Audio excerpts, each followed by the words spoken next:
I never expected silence to be this loud. Birthdays used to mean something at least. They did when Elena was around. This year, I told myself it didn't matter. I told myself I wouldn't care if she didn't call, wouldn't care if the day passed without her message, her laugh, her off-key singing on my voicemail.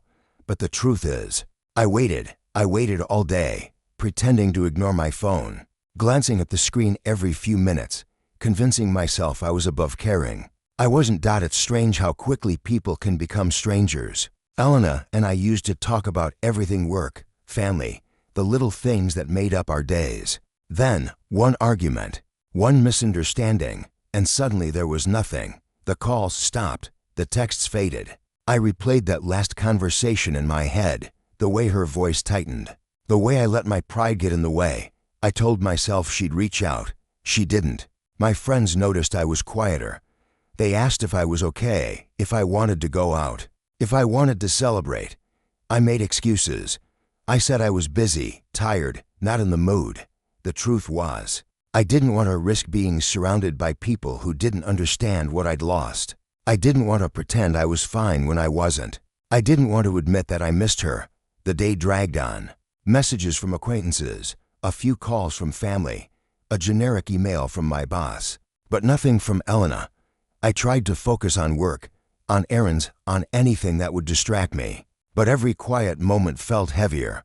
I remembered the year she baked me a cake and nearly burned down my kitchen. The year she gave me a book I'd mentioned once in passing, wrapped in newspaper comics because she'd forgotten to buy wrapping paper. The year she sent me a playlist of songs that reminded her of our friendship. Each memory felt like a small betrayal, proof that she'd cared once, and now did in single quotes t. By evening, I was angry at myself for caring so much. I told myself I was being childish, that people drift apart, that not every friendship survives. I told myself to let go, but letting go isn't as easy as it sounds. The absence of her felt like a weight I couldn't shake. I went to bed early, hoping sleep would dull the ache. It didn't. I woke up the next morning feeling hollow, the silence in my apartment echoing louder than before. I avoided social media, avoided reminders of what the day was supposed to mean.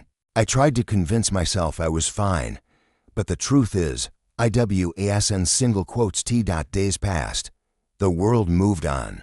I went through the motions: work, errands, small talk with neighbors. But something was missing. I kept thinking about Elena, about what went wrong, about whether it was too late to fix it. I wondered if she ever thought about me, if she missed me, if she regretted the silence as much as I did. Then, on a Thursday afternoon, I checked my mailbox out of habit. Bills, flyers, a package slip. At first, I didn't notice the small box, tucked in the corner. It was wrapped in brown paper, my name written in Elena's unmistakable handwriting. My heart stopped. I stared at it, not sure what to feel: relief, guilt, hope. I carried the box inside, hands trembling. I set it on the table and just looked at it, afraid to open it, afraid of what it might mean. The postmark was from 3 days before my birthday. She hadn't forgotten. She'd remembered, even when I thought she wouldn't. In that moment, everything I'd been telling myself, the anger, the indifference, the resolve to move on, fell apart. The box was proof that the story wasn't over, that maybe there was still something left to salvage. I sat down, the box in front of me, and let myself feel everything I'd been trying to ignore. The silence between us wasn't empty after all. It was full of things unsaid, of memories not yet lost, of hope I hadn't dared to admit. And as I reached for the box, I realized that maybe, just maybe, it wasn't too late. The box sat on my kitchen table for hours, untouched, almost daring me to open it.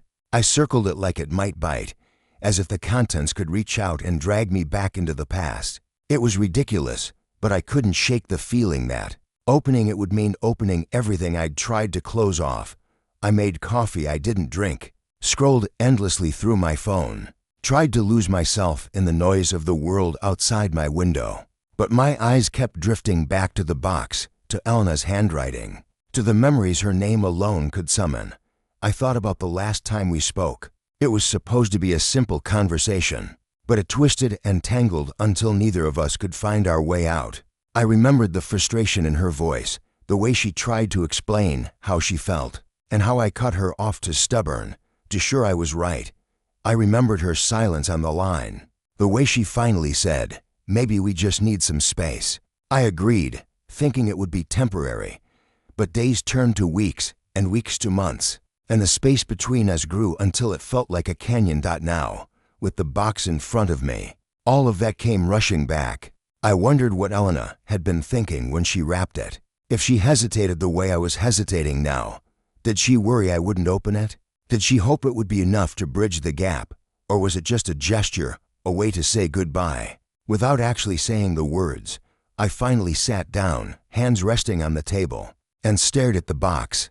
My mind raced with possibilities. Maybe it was a joke, something to make me laugh the way she used to.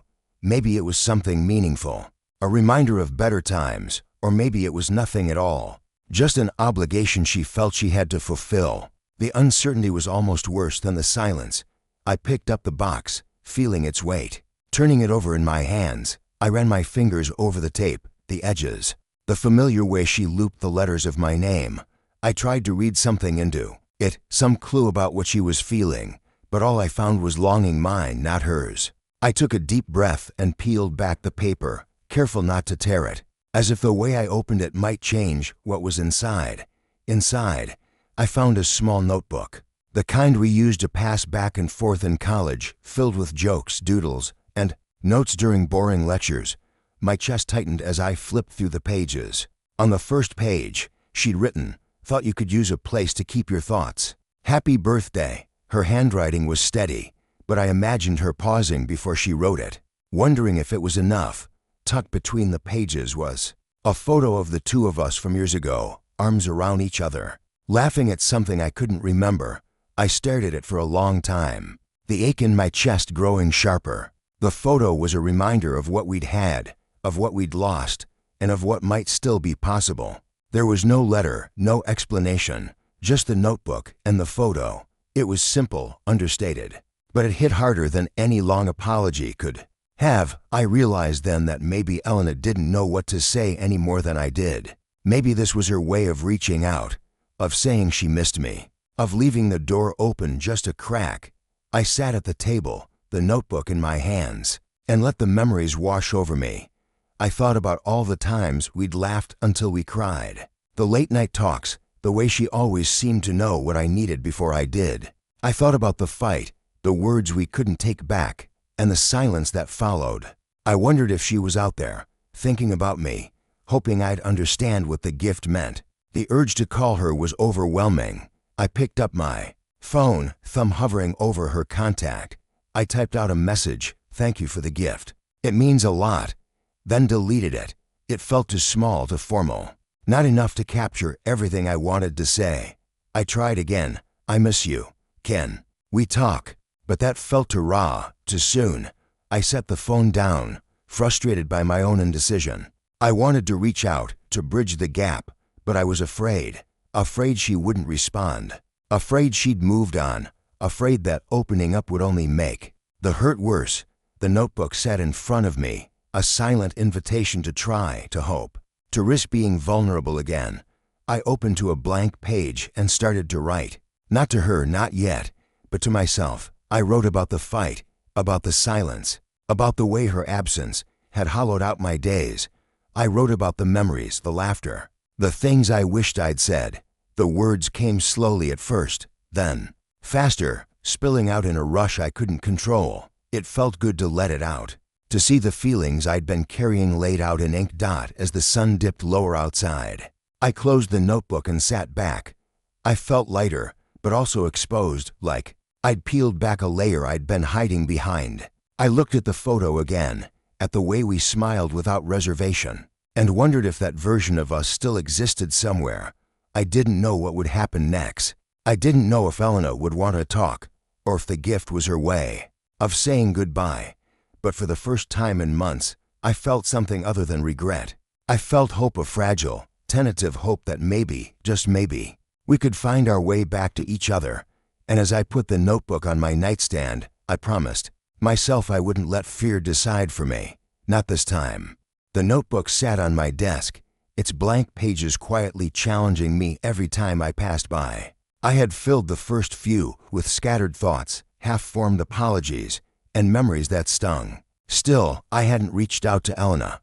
The fear of rejection was real, and I kept telling myself that maybe her gift was meant as closure, not an invitation. But the truth was, I didn't know, and the uncertainty gnawed at me. Workdays blurred together, each one marked by the same routine. I answered emails, attended meetings, and exchanged polite small talk with colleagues. But every time my phone buzzed, I hoped it would be her. I tried to convince myself that I was moving on. But the reality was I was stuck, caught between the comfort of old habits and the discomfort of what had been left unsaid. One evening, after another day spent avoiding my feelings, I found myself staring at the photo Elena had included in the notebook. Our faces were so open, so unguarded. I remembered the day it was taken, how we'd argued about something trivial, only to dissolve into laughter minutes later. Back then, forgiveness had come easily. Now, it felt like a mountain I didn't know how to climb. I thought about what had really driven us apart. It wasn't just the argument. It was pride, stubbornness, and the slow accumulation of unspoken hurts. We had both changed, and maybe we hadn't noticed until it was too late. I wondered if she felt the same, if she replayed our last conversation in her head the way I did, searching for the moment when everything shifted. The next morning, I woke up with a strange sense of resolve. I couldn't keep living in this limbo, waiting for something to change on its own. I sat at my desk, opened the notebook, and wrote a letter to Elena. I didn't overthink it, I just let the words come. I wrote about the fight, about how much I missed her, about how her gift had shaken me out of my numbness. I told her I was sorry for my part in what happened, and that I hoped we could talk. I stared at the letter for a long time before copying it into a message. My hands shook as I typed her name into my phone. I hesitated, thumb hovering over the send button, every possible outcome running through my mind. Would she ignore me? Would she be angry? Or would she feel relief, the way I did, at finally breaking the silence? I pressed send. The minutes that followed felt endless. I tried to distract myself, washing dishes, tidying up, anything to keep my mind off my phone. But every few seconds, I checked the screen. Nothing. I told myself not to expect too much, that she might need time, that I had done what I could. Hours passed. Evening settled in. I was about to give up and go to bed when my phone buzzed. It was her. Her message was short, but it was enough. I've missed you too. Can we talk? Relief flooded through me, mixed with anxiety. I didn't know what would happen next, but for the first time in months, I felt movement, a shift, however small, toward something better. We agreed to meet at a quiet cafe the next day, the same place where we'd celebrated so many birthdays before.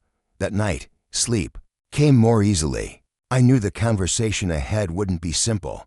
There were things to say, wounds to acknowledge, and trust to rebuild. But I also knew that the first step was the hardest, and I had finally taken it.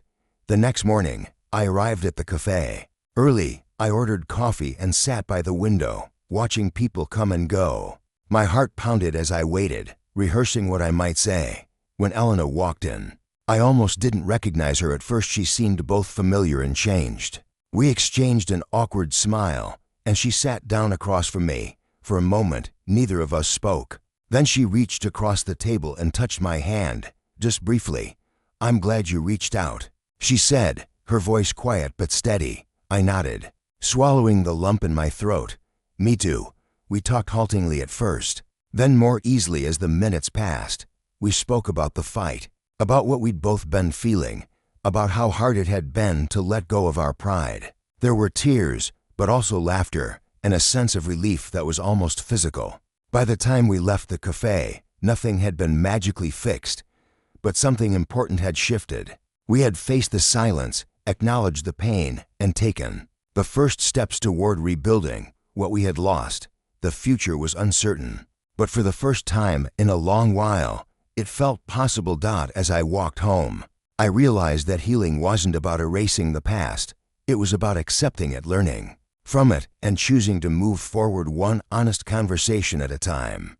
The hours after our meeting at the cafe felt strangely light. as if a weight I'd carried for months had finally shifted. Yet, beneath the relief, a nervous energy lingered. I replayed every word we'd exchanged, wondering if I'd said enough, if I'd been honest enough, if I'd truly listened. Elena's presence had been both comforting and unsettling. She was the same, but not quite. We both were. The distance had left its mark. We agreed to meet again, this time at the park where we used to walk for hours, sharing stories and dreams. As I waited on the bench, I watched families pass, children's laughter echoing in the air. I realized how much I'd missed these simple moments, the ones that had once seemed ordinary, but now felt precious. Elena arrived, her steps hesitant but determined. She sat beside me, close enough that I could sense her uncertainty. We exchanged small talk at first: work, family, the little things that had filled the silence between us. But we both knew why we were really there. She was the first to break the surface.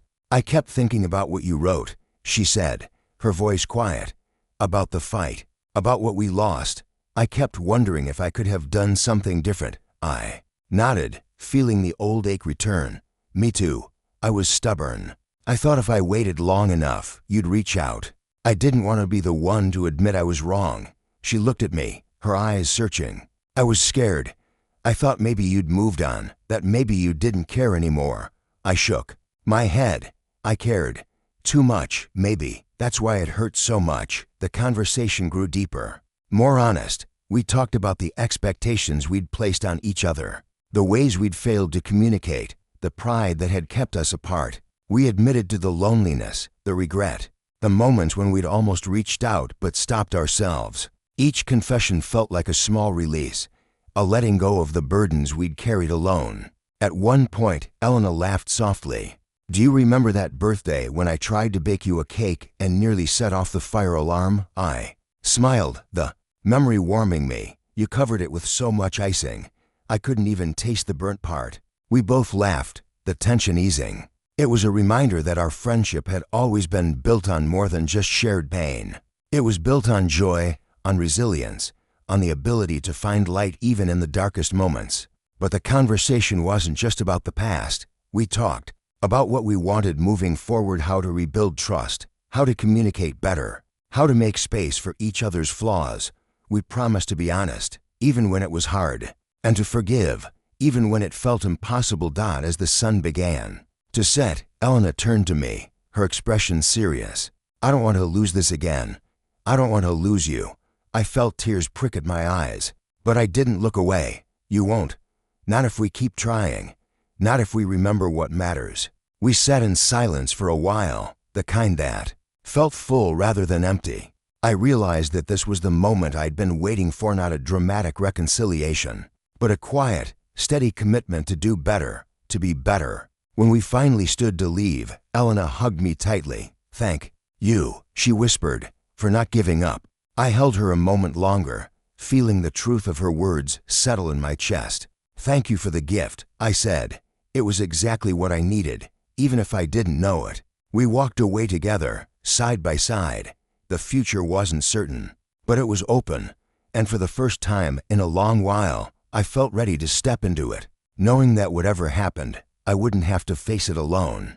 The days that followed felt different: not perfect, not magically healed, but undeniably changed. There was a gentle awkwardness to our renewed friendship, a sense that we were both learning how to trust again, how to speak honestly without fear of old wounds reopening. Elena and I exchanged messages more often, sometimes just a quick note about our days, sometimes longer confessions about how we were really feeling. Each message was a small step, a quiet reassurance that the silence was truly over. I kept the notebook on my desk, its presence a daily reminder of everything we had been through. Sometimes I would open it and read the first page. Elena's simple message: "Thought you could use a place to keep your thoughts. Happy birthday." It no longer felt like a symbol of loss or regret. Instead, it was a sign of hope, a promise that even after mistakes, something meaningful could remain. One afternoon, as I was writing in the notebook, my phone buzzed. It was Elena. She wanted to meet for coffee, just like old times. I hesitated, remembering how easy it was to fall back into routines, and how hard it was to maintain the honesty. We'd fought to reclaim, but I said yes, knowing that growth only happens when you keep showing up, even when it's uncomfortable. At the cafe, Elena greeted me with a smile that was both familiar and new. We talked about work, about family, about the ways we were both trying to change. There was laughter, but also pauses, moments when we both searched for the right words, careful not to slip back into old patterns. It was work, but it was worth it. Afterwards, we walked together through the city, the air filled with the sounds of life moving on all around us. Elena stopped at a corner, her expression thoughtful. Do you ever think about how easy it is to lose someone just by not saying what you really feel? I nodded. All the time. I think that's what scared me the most, how quickly things can change, how silence can grow until it feels permanent. She looked at me, her eyes steady. I don't want that to happen again. Not with us. Me neither, I said. We can't promise we'll never hurt each other, but we can promise to talk about it, to try. We stood there for a moment, the city moving around us, and I realized how much I had changed. The anger and regret that once filled me had faded, replaced by something quieter but stronger, acceptance. I couldn't undo the past, but I could choose how to move forward. I could choose to forgive her, myself, both of us. When I got home, I opened the notebook and wrote about the day. I wrote about how scared I had been to reach out, how much I had missed her, how grateful I was for a second chance. I wrote about the gift she had given me, not just the notebook, but the opportunity to grow, to learn, to become someone capable of forgiveness and hope. The notebook was no longer just a place to keep my thoughts. It was a record of change, of resilience, of the messy, beautiful process of healing. It was a reminder that even when things fall apart, there is always a way forward if you're willing to take the first step, to say the first word, to open the mailbox and accept what's waiting inside. As I closed the notebook and set it back on my desk, I felt a quiet peace settle over me. The story wasn't perfect, and it wasn't finished, but it was real, and that was enough.